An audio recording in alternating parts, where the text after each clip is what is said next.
carefully planned the heist and stole $200 million, but they didn't take a single penny. Instead, they dropped all the cash from a plane and made a hand gesture at the surveillance cameras. Without hesitation, they jumped out, heading straight toward $300 million.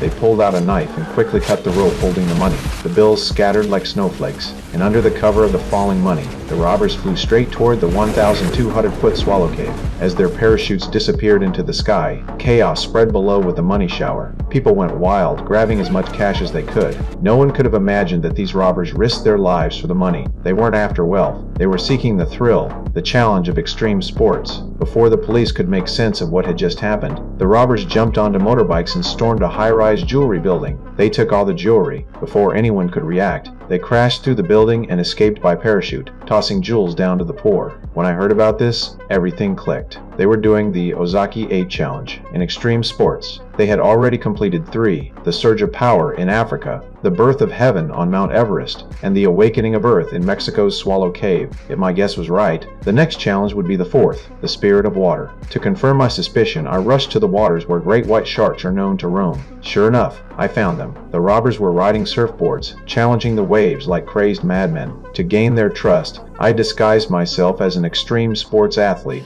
and charged into the fierce waves. With reckless courage, I finally convinced them to drop their guard. I told them I wanted to join them in completing Ozaki's 8 challenges. What I got instead was a brutal beating, but that was just a test from their leader. He wanted to see if I had the courage to take it. When I showed my true grit, he finally agreed to let me in. The next day, we headed to the Alps to face the 5th challenge, the Rising Winds. At an altitude of 3,000 meters, we suited up in wingsuits. We dove straight toward a cliff. This sport has a 40% fatality rate, and only 600 people worldwide dare to try it. It looked thrilling, but it was incredibly dangerous. The wind howled like a knife, and a single mistake could result in crashing into the rocks, shattering into pieces. Suddenly, an unpredictable gust hit, making our flight even harder. We all pushed ourselves to the limit, barely making it through the deadly canyon. When a few of us finally landed on the grass, we embraced each other, celebrating the success of surviving this life-or-death challenge. But as you know, luck is only temporary. They will pay dearly for their reckless impulsiveness.